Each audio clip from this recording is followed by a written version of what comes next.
एक फिल्म, एक किरदार और उस पर उठा ऐसा तूफान कि हाई कोर्ट से लेकर मुंबई, भोपाल और लखनऊ के पुलिस थानों तक विरोध की गूंज पहुंच गई।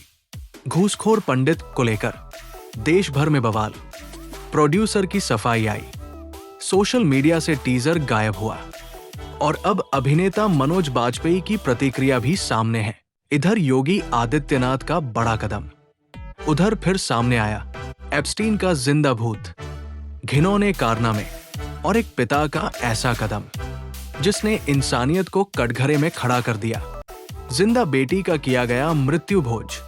तो आखिर ये सब सिर्फ इत्तेफाक है या किसी बड़े खेल की पटकथा? देखिए न्यूज स्केल लाइव पर प्रसंग वश में रमेश शर्मा का विश्लेषण और चर्चा। न्यूज स्केल लाइव, भरोसे की पहचान। नमस्कार, प्रसंगस में आप सभी का स्वागत है। प्रसंगस में आज मुख्य रूप से बात करेंगे ब्राह्मणों को प्रताड़ित करने की या ब्राह्मणों को हल्के में लेने की।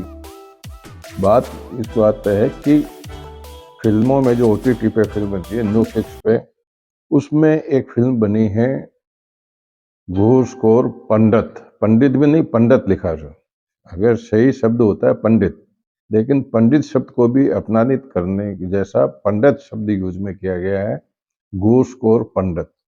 जैसे ही ये चर्चा सामने आई, इसका टीजर जब सोशल मीडिया के माध्यम से सामने आया, OTT पे फिल्म है ये, तो इसको लेकर के ब्राह्मणों ने इसका काफी विरोध किया। सर्वप्रथम लखनऊ और भोपाल में इसका जबरदस्त विरोध हुआ। भोपाल में हजारों की संख्या में ब्राह्मणों ने टीजर जारी होने के बाद में इसका विरोध जताते हुए प्रदर्शन किया, पुतले फूंके, पुलिस में मामला भी दर्ज किया। हालांकि पुलिस में मामला कहाँ दर्ज हुआ वो भी मैं बताऊंगा, लेकिन फिलहाल यह आग पूरे देश के कई बड़े प्रदेशों में फैल चुकी है। भले ही इसको लेकर के उत्तर प्रदेश के मुख्यमंत्री योगी आदित्यनाथ ने भी अपना एक आदेश जारी करके पुलिस कमिश्नर को आदेश दिया है कि इस के प्रोड्यूसर और निर्देशक के खिलाफ मुकदमा दर्ज किया जाए। हजरतगंज थाने में एक मुकदमा भी दर्ज कर दिया गया है, जिसमें वैमनस्यता फैलाने, सार्वजनिक रूप से व्यवस्थाओं को गलत अंजाम देने की कोशिश करने और एक विशेष वर्ग को अपमानित करने जैसे कई आरोप लगाते हुए इनके खिलाफ मुकदमा दर्ज किया गया है। लेकिन अब जो उनके प्रोड्यूसर हैं, उनका कहना यह है कि यह फिल्म एक काल्पनिक है। फिल्म तो काल्पनिक ही होती है, क्या आपको केवल मात्र पंडित नाम ही इसको देख करके मिला? और भी कुछ हो सकता था। काल्पनिक है तो कल्पना में आपके पंडित नाम ही क्यों आया? यह सबसे बड़ी विशेष बात। और सबसे बड़ी बात यह भी है कि नीरज पांडे जो इसके प्रोड्यूसर हैं, स्वयं ब्राह्मण हैं। इसके जो एक्टर हैं मनोज वाजपेयी, वो खुद भी ब्राह्मण हैं। मनोज वाजपेयी ने भी हालांकि इसमें अपनी प्रतिक्रिया सोशल मीडिया के माध्यम से दी है, लेकिन उन्होंने कहा कि अगर किसी का विरोध होता है तो वो समय होता है उसको समझ करके, रोक करके उसको देखने का, समझने का। और मुझे भी इस बात का, हालांकि डायरेक्टली उन्होंने ऐसा कुछ नहीं कहा, लेकिन उन्होंने इस बात पे थोड़ा सा यह भी महसूस कराया कि मात्र ये फिल्म है, इसमें ऐसा कुछ भी नहीं है। कुल मिलाकर के नीरज पांडे ने भी इंस्टाग्राम पर एक अपना संदेश जारी किया है, जिसमें उन्होंने कहा कि मेरी किसी वर्ग को, विशेष को, समुदाय को अपमानित करने की मेरी कोई इच्छा नहीं थी। यह फिल्म, उन्होंने बार बार रिपीट किया है कि काल्पनिक है। उन्होंने इसमें रोल भी बताया है कि मनोज वाजपेयी को एक पुलिस इंस्पेक्टर के रूप में बताया गया है, जिन्हों अजय दीक्षित के नाम से। और अजय दीक्षित एक बदनाम पुलिस अधिकारी के रूप में जाना जाता है, जिसको दिल्ली में पंडित कहा जाता है। उसी को लेकर के उन्होंने पंडित, घूसखोर पंडित नाम रखा है।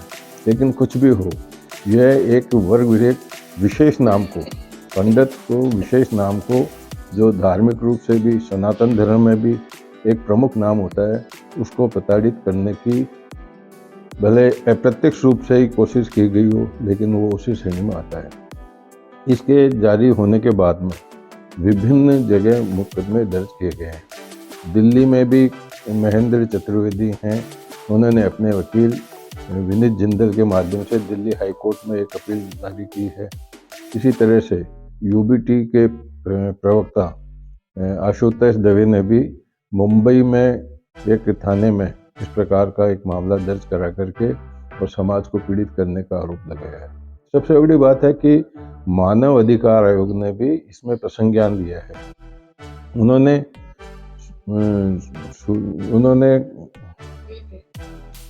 सूचना प्रसारण मंत्रालय को एक नोटिस जारी किया है, जिसके अंदर उन्होंने इस फिल्म के बारे में जिस प्रकार से एक वैमनस्यता फैलाने की, जिस प्रकार से एक विशेष वर्ग को बदनाम करने की कोशिश की गई है, उसको लेकर के भी सूचना और प्रसारण मंत्रालय से उनसे जवाब मांगा है। भले ही अब ये प्रोड्यूसर ने सोशल मीडिया पर से टीजर को हटा दिया हो, लेकिन नीरज पांडे कहते हैं कि मैं चाहता हूं कि यह फिल्म अपने आप में एक बार सब दर्शकों के सामने आए, जिसमें मेरी भावना क्या थी वो सबके सामने आए, भले कुछ भी हो। इस तरह के अब सबसे बड़ी बात यह है कि जो सेंसर बोर्ड होता है, सेंसर बोर्ड में भी इस नाम के लेकर के कोई परमिशन नहीं ली गई और फिल्म का नाम रखने से पहले उसकी भी कोई परमिशन नहीं ली गई। कुल मिलाकर के अब यह मामला काफ़ी चर्चा में आया हुआ है। देखने वाली बात होगी कि अब जो हाई कोर्ट में और विभिन्न पुलिस थानों में जो इसमें मुकदमे दर्ज किए गए हैं, उसको लेकर के आगे क्या कुछ होता है और इसको प्रोड्यूसर भी आगे जाकर के क्या कुछ कदम उठाते हैं, मानव अधिकार भी इस मामले में क्या एक्शन लेता है। लेकिन फिलहाल ब्राह्मण समाज के साथ साथ में अन्य समर्थकों में भी, धार्मिक संस्थाओं में भी इसको लेकर के काफ़ी जोश है, विरोध है, गुस्सा है, और गुस्सा होना भी वाजिब है, क्योंकि पर्टिकुलर एक शब्द ऐसा लिया है जो कहने को एक सामान्य शब्द है, लेकिन उसकी गरिमा, उसकी महिमा और सनातन धर्म में किस प्रकार से है, उसको अपमानित किया गया है। चलते चलते बात करते हैं कि आजकल हम देखने को मिलता है कि युवा वर्ग अपने माता पिता की बिना स्वीकृति के, बिना रजामंदी के शादी कर लेते हैं। ऐसा एक मामला उदयपुर में सामने आया है, जहां एक पुत्री द्वारा उनके परिवार के यानी कि पिता से बिना परमिशन के दूसरे किसी से शादी कर ली थी, जिसको लेकर के पिता ने उसका मृत्यु भोज किया। अखबारों में छपाया कि मेरी बेटी मर गई है, मृत्यु भोज कर दिया। तो कुल मिलाकर के ऐसी स्थिति आती क्यों है, इसको लेकर के जिम्मेदार कौन है, इस पर भी एक बार सोचना समझना पड़ेगा।